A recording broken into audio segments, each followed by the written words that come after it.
Study time ടിപ്സിൻ്റെ പുതിയൊരു വീഡിയോയിലേക്ക് എല്ലാവർക്കും സ്വാഗതം.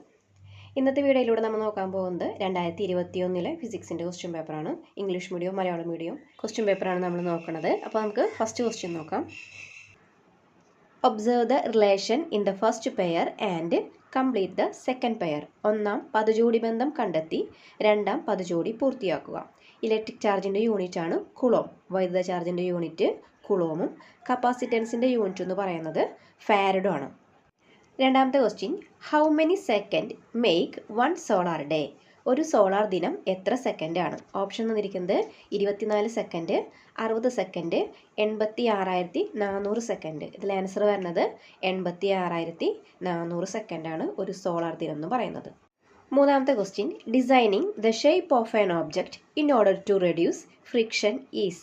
വസ്തുക്കളുടെ ആകൃതിയിൽ മാറ്റം വരുത്തി ഘർഷണം കുറയ്ക്കുവാനുള്ള മാർഗം ഏതു പേരിൽ അറിയപ്പെടുന്നു? ഇംഗ്ലീഷിൽ അതിനെ പറയുന്നതാണ് സ്ട്രീം ലൈനിങ് എന്നും മലയാളത്തിൽ അതിനെ പറയുന്നതാണ് ധാരാരേഖിതമാക്കൽ. അതിൽ വരുന്നതാണ് വിമാനത്തിൻ്റെയും അതുപോലെ തന്നെ ബോട്ടിൻ്റെയും എല്ലാം മുൻവശം കൂർത്തതായിട്ട് നിർമ്മിച്ചിരിക്കുന്നത് ഘർഷണം കുറയ്ക്കുന്നതിന് വേണ്ടിയിട്ടാണ് അങ്ങനെ ചെയ്യുന്നത്. അപ്പോൾ ആ ഒരു പ്രോസസ്സിനെ പറയുന്ന പേരാണ് സ്ട്രീം ലൈനിങ് എന്ന്. നാലാമത്തെ ക്വസ്റ്റ്യൻ നോക്കാം. Which of the following has more susceptibility? വശകത കൂടിയത് തന്നിരിക്കുന്നവയിൽ നിന്നും തിരഞ്ഞെടുത്തെഴുതുക. ബ്രാക്കറ്റിൽ വന്നിട്ടുണ്ട് സ്റ്റീലും സോഫ്റ്റ് അയണും. ഇതിൻ്റെ ആൻസർ വരുന്നത് സോഫ്റ്റ് അയൺ ആണ്, അതായത് പച്ചിരുമ്പിനാണ്. സസെപ്റ്റിബിലിറ്റി എന്താണെന്ന് ഓർമ്മയുണ്ടോ?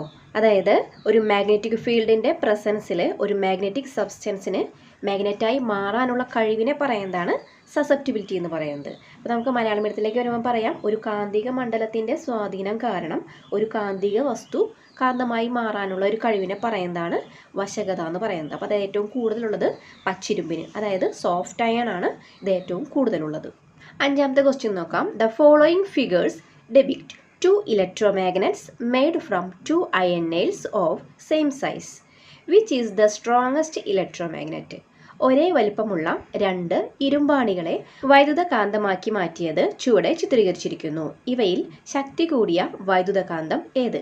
അപ്പോൾ ഇതിൽ എ എന്ന് വന്നിട്ടുണ്ട്, ബി എന്ന് വന്നിട്ടുണ്ട്. എയുടെ പ്രത്യേകത എന്ന് പറഞ്ഞിട്ടുണ്ടെങ്കിൽ ഇരുമ്പാണിയുടെ ചുറ്റിയിട്ടുള്ള ആ ചുറ്റുകളുടെ എണ്ണം കൂടുതലാണ്, അല്ലേ? ബിയിലേക്ക് വരുമ്പോഴോ ചുറ്റുകളുടെ എണ്ണം കുറവാണ്. അപ്പോൾ നമുക്ക് ഇതിൽ നിന്നും ഏത് ഫിഗർ തിരഞ്ഞെടുത്ത് എഴുതാം? അതായത് സ്ട്രോങ്ങസ്റ്റ് ആയിട്ടുള്ള ഒരു മാഗ്നറ്റ് നമുക്ക് ഇതിൽ നിന്ന് തിരഞ്ഞെടുക്കണം, അല്ലേ? അപ്പോൾ ചുറ്റുകളുടെ എണ്ണം കൂടിയതായിരിക്കും സ്ട്രോങ്ങസ്റ്റ് ആയിട്ട് വരണം. ആറാമത്തെ question, the radius of curvature of A concave mirror is 40 centimetre. Find the focal length of the mirror. ഇവിടെ നമുക്ക് ഫോക്കൽ ലെങ്ത് കണ്ടുപിടിക്കാൻ വേണ്ടി തന്നിട്ടുണ്ട്. ഒരു കോൺകേവ് ദർപ്പണത്തിൻ്റെ വക്രത ആരം 40 സെൻറ്റിമീറ്റർ ആണ്. ഈ ദർപ്പണത്തിൻ്റെ ഫോക്കസ് ദൂരം കണക്കാക്കുക. ഇതിൻ്റെ ഒരു ബി ക്വസ്റ്റ്യൻ കൂടി തന്നിട്ടുണ്ട്. Which type of A spherical mirrors are used as rear view mirror in vehicles? വാഹനങ്ങളിൽ റിയർ വ്യൂ മിററായി ഉപയോഗിക്കുന്ന ദർപ്പണം ഏത്? അപ്പോൾ നമുക്ക് ഇതിൻ്റെ രണ്ടിൻ്റെയും ആൻസർ നമുക്ക് നോക്കാം. ഇവിടെ ക്യാപിറ്റൽ ആർ തന്നിട്ടുണ്ട് 40 സെൻറ്റിമീറ്റർ. ഇക്വേഷൻ ഫോക്കൽ ലെങ്ത് കാണുന്ന ഇക്വേഷൻ എന്ന് പറയുന്നത് F=R/2 ആണ്. അപ്പോൾ 40/2 20 സെൻറ്റിമീറ്റർ ആണ് ഫോക്കസ് ദൂരം, ഫോക്കൽ ലെങ്ത് കിട്ടുന്നത്. ഇനി ഇതിൻ്റെ ബി ക്വസ്റ്റ്യൻ ചോദിച്ചിരിക്കുന്നത് വാഹനങ്ങളിൽ റിയർ വ്യൂ മിററായിട്ട് ഉപയോഗിക്കുന്നത് ഏതാണെന്നാണ് ചോദിച്ചിരിക്കുന്നത്. ഞാൻ കഴിഞ്ഞ ക്ലാസ്സിൽ കോൺകേവ് മിററിൻ്റെ യൂസസ് കോഡൊക്കെ വെച്ച് പറഞ്ഞിട്ടുണ്ടായിരുന്നു. അതിൽ നമ്മൾ ഈ വാഹനങ്ങളുടെ കാര്യം പറഞ്ഞിട്ടുണ്ടായില്ല. അപ്പോൾ അത് ഏത് മിററായിരിക്കണം? കോൺവെക്സ് ആയിരിക്കണം, അല്ലേ? ആ ഒരു വീഡിയോ കാണാത്തവരുണ്ടെങ്കിൽ ഒന്ന് കണ്ടു നോക്കൂ കേട്ടോ. ഏഴാമത്തെ ക്വസ്റ്റ്യൻ നോക്കാം. Draw magnetic lines of force between the given poles of magnets.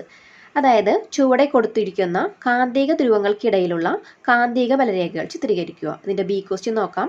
Right any 2 peculiarities of magnetic lines of force. കാന്തിക ബലരേഖകളുടെ 2 പ്രത്യേകതകൾ എഴുതുക. അപ്പോൾ നമുക്ക് വരയ്ക്കുന്നത് എങ്ങനെയാണെന്ന് നോക്കാം. അപ്പോൾ നമ്മുടെ ഫിഗർ വരുന്നത് ഇങ്ങനെയാണ്. 2 സൗത്ത് പോൾ ആയതുകൊണ്ട് പരസ്പരം അകന്നാണ് പോകുന്നത്. ആരോ മാർക്ക് നോക്കണം, ഉള്ളിലേക്കാണ് വരേണ്ടത്, അല്ലേ? അതായത് മാഗ്നറ്റിക് ലൈൻസ് കാന്തിക ബലരേഖകൾ ഉത്തരധ്രുവത്തിൽ നിന്ന് തുടങ്ങി ദക്ഷിണധ്രുവത്തിലേക്കാണ് അവസാനിക്കുന്നത്. അതായത് നോർത്തിൽ നിന്നും ആരംഭിച്ച് സൗത്തിലാണ് അവസാനിക്കുന്നത്. ഇവിടെ 2 സൗത്ത് ആയതുകൊണ്ട് ആരോ മാർക്ക് ഉള്ളിലേക്കാണ് കൊടുക്കേണ്ടത്. അപ്പോൾ നിങ്ങൾ വരയ്ക്കുമ്പോൾ നോർത്താണ് തരുന്നത്, 2 നോർത്താണ് തരുന്നതെങ്കിൽ ആരോ മാർക്ക് പുറത്തേക്കായിട്ടായിരിക്കണം നിങ്ങൾ വരയ്ക്കേണ്ടത്. ഓക്കെ അല്ലേ? കഴിഞ്ഞ 2 ക്വസ്റ്റ്യൻ പേപ്പർ ആൻസർ ചെയ്തവർക്ക് മനസ്സിലാവും ഈ ഒരു ക്വസ്റ്റ്യൻ റിപ്പീറ്റഡ് ആണെന്ന്. അതുകൊണ്ട് എന്തായാലും പഠിക്കാതെ വിടരുത്. അപ്പോൾ നമുക്ക് നോക്കാം. Magnetic lines of force do not intersect one another. കാന്തിക ബലരേഖകൾ പരസ്പരം ഖണ്ഡിക്കുന്നില്ല. Magnetic lines of force bend sideways when like poles of magnets come near each other. കാന്തങ്ങളുടെ സജാതീയ ധ്രുവങ്ങൾ അടുത്തു വരുമ്പോൾ ബലരേഖകൾ വശങ്ങളിലേക്ക് വളഞ്ഞു പോകുന്നു. When unlike poles of magnets come close to each other, the path of the magnetic lines of force is from the north pole of one magnet to the south pole of the other magnet. നിങ്ങൾക്ക് വേണമെങ്കിൽ short ആയിട്ട് ഇങ്ങനെ പറയാം, magnetic lines of force are from north pole to south pole, അങ്ങനെ വേണമെങ്കിലും പറയാം കേട്ടോ. കാന്തത്തിന്റെ വിജാതീയ ധ്രുവങ്ങൾ അടുത്തു വരുമ്പോൾ ബലരേഖകളുടെ പാത ഒന്നിന്റെ ഉത്തരധ്രുവത്തിൽ നിന്ന് അടുത്തതിന്റെ ദക്ഷിണധ്രുവത്തിലേക്ക് ആയിരിക്കും. എട്ടാമത്തെ question, 1 millimeter is the least count of a metre scale.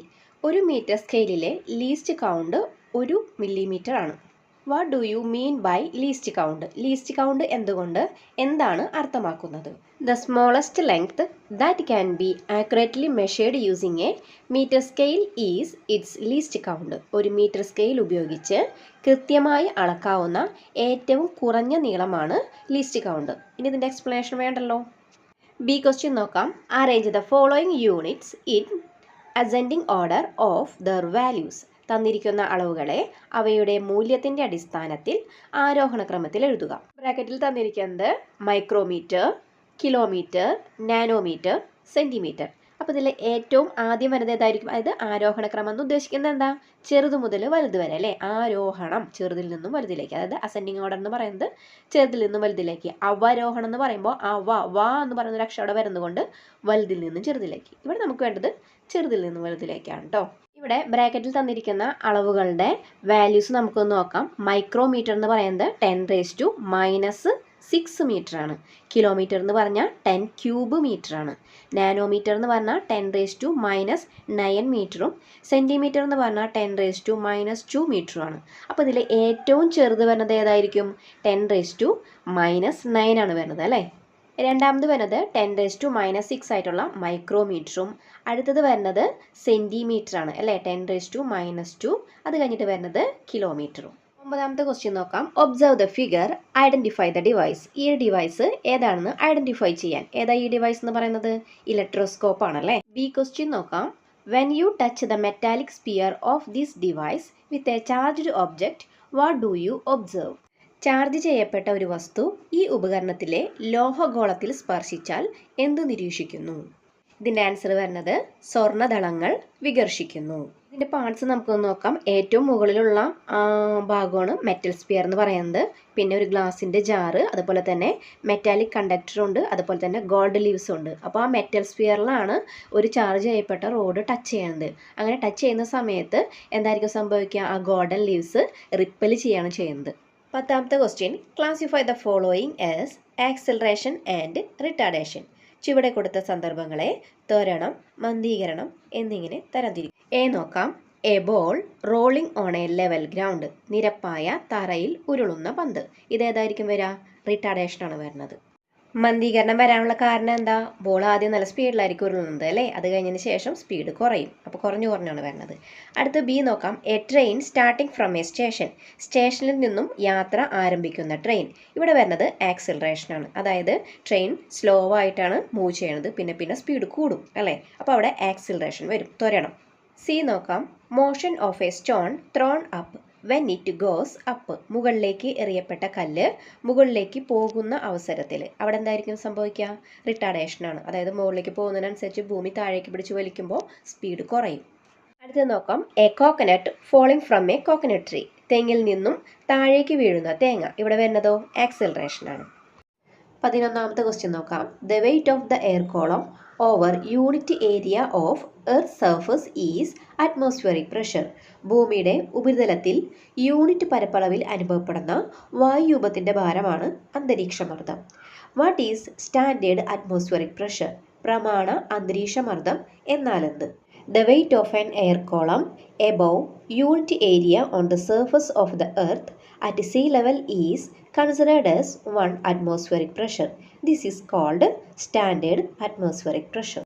ഭൂമിയുടെ ഉപരിതലത്തിൽ യൂണിറ്റ് പരപ്പളവിൽ അനുഭവപ്പെടുന്ന ഭാരമാണ് അന്തരീക്ഷമർദ്ദം. ഇത് പ്രമാണ അന്തരീക്ഷമർദ്ദം എന്ന് അറിയപ്പെടുന്നു. ബി ക്വസ്റ്റ്യൻ നോക്കാം. Name the instrument used to measure atmospheric pressure. അന്തരീക്ഷമർദ്ദം അളക്കുവാൻ ഉപയോഗിക്കുന്ന ഉപകരണത്തിന്റെ പേരെഴുതുക. ഏത് ഉപകരണം? ബാരോമീറ്റർ. അടുത്ത question, 2 identical balloons, one filled with water and other with kerosene of equal quantity. സമാനമായ 2 ബലൂണുകളിൽ ഒന്നിൽ ജലവും മറ്റേതിൽ മണ്ണെണ്ണയും തുല്യ അളവിൽ നിറയ്ക്കുന്നു. ക്വസ്റ്റ്യൻ നോക്കാം. ഇതിൽ ഏതിലാണ് ജലം നിറച്ചിരിക്കുന്നത്? Identify the balloon filled with water.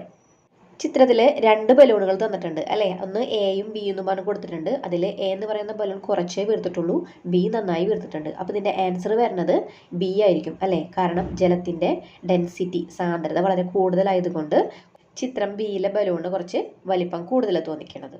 B question നോക്കാം. Why is the expansion of balloons appear different in figure A and B? ബലൂണുകളുടെ വികാസത്തിലുള്ള വ്യത്യാസത്തിന് കാരണമെന്ത്? ഇതിൻ്റെ ആൻസർ നോക്കാം. Difference in density of liquid. The density of water is more than that of kerosene. So water is heavier than kerosene. സാന്ദ്രതയിലുള്ള വ്യത്യാസം കൊണ്ട് ജലത്തിന് സാന്ദ്രത കൂടുതലായതിനാൽ മണ്ണെണ്ണയേക്കാൾ ഭാരം കൂടുതലാണ്. 13ാമത്തെ ക്വസ്റ്റ്യൻ നോക്കാം. 2 immersible liquids A and B of densities 0.8 and 1 kg per centimeter cube respectively are taken in a beaker. പരസ്പരം കലരാത്ത 0.8 സാന്ദ്രതയുള്ള എ എന്ന ദ്രാവകവും 1 ഗ്രാം സാന്ദ്രതയുള്ള ബി എന്ന ദ്രാവകവും ഒരു ബീക്കറിൽ എടുത്തിരിക്കുന്നു.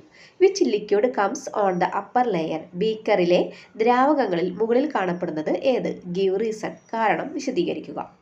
ഇതിൻ്റെ ആൻസർ വരുന്നത് ലിക്വിഡ് എ ആണ്, ദ്രാവകം എ ആണ്. അതായത് എയുടെ ഡെൻസിറ്റി എന്ന് പറയുന്നത് 0.8 ആണ്, ബിയുടെ 1 ആണ് അല്ലേ? അപ്പോൾ ഡെൻസിറ്റി കുറഞ്ഞതാണ് മുകളിലേക്ക് വരുന്നത്, കൂടിയത് താഴെയായിരിക്കും വരുന്നത് അല്ലേ? അപ്പോൾ ഡെൻസിറ്റി കുറവെന്ന് പറയുന്നത് എ എന്ന് പറയുന്ന ലിക്വിഡാണ്. അപ്പോൾ അതാണ് മുകളിൽ വരുന്നത്. ഇനി അതിൻ്റെ റീസൺ ചോദിച്ചിട്ടുണ്ട്, അത് നമുക്ക് എഴുതാം. The liquid with higher density is located at the bottom and a liquid with less density is located at the top. സാന്ദ്രത കൂടുതലുള്ള ദ്രാവകം താഴെയും കുറവുള്ളത് മുകളിലും സ്ഥിതി ചെയ്യുന്നു. 14ാമത്തെ question, complete the following diagram by depicting the path of the reflected rays. പ്രതിപതന രശ്മിയുടെ പാത ചിത്രീകരിച്ച് ചുവടെ കൊടുത്ത ചിത്രം പൂർത്തിയാക്കുക. Write any 2 features of the image. പ്രതിബിംബത്തിൻ്റെ 2 സവിശേഷതകൾ എഴുതുക. അപ്പോൾ നമുക്ക് ഈ ഒരു ഡയഗ്രാം കംപ്ലീറ്റ് ചെയ്യാം. ഈ ഒരു ഫിഗർ കംപ്ലീറ്റ് ചെയ്യുമ്പോൾ നമുക്ക് കിട്ടുന്ന ഇമേജ് സിക്ക് അപ്പുറത്താണ്. ഇതിൻ്റെ പ്രത്യേകത എന്ന് പറഞ്ഞിട്ടുണ്ടെങ്കിൽ വലുതാണ്, യഥാർത്ഥമാണ്, തലകീഴായതാണ്. Real, inverted, magnified. 15ാമത്തെ question, production of sound in a manner unhealthy to human beings is noise pollution.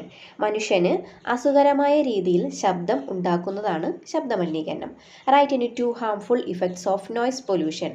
ശബ്ദമലിനീകരണം കൊണ്ടുള്ള 2 ദോഷങ്ങൾ എഴുതുക. Write any 2 methods to minimise noise pollution.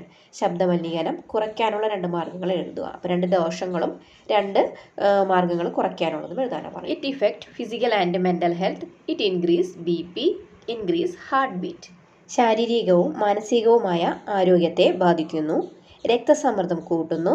ഹൃദയമിടിപ്പ് വർദ്ധിപ്പിക്കുന്നു. Reducing noise pollution. വായുമലിനീകരണം കുറയ്ക്കാനുള്ള മാർഗ്ഗങ്ങളാണ്.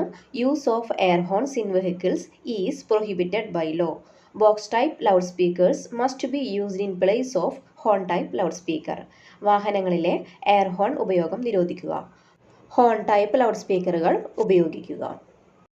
ലാസ്റ്റ് ക്വസ്റ്റ്യൻ നോക്കാം. The following figure ഡെപിക്ട്സ് the path of an object which takes 10 seconds to travel from P to R through Q at uniform speed. Observe the figure and answer the following questions.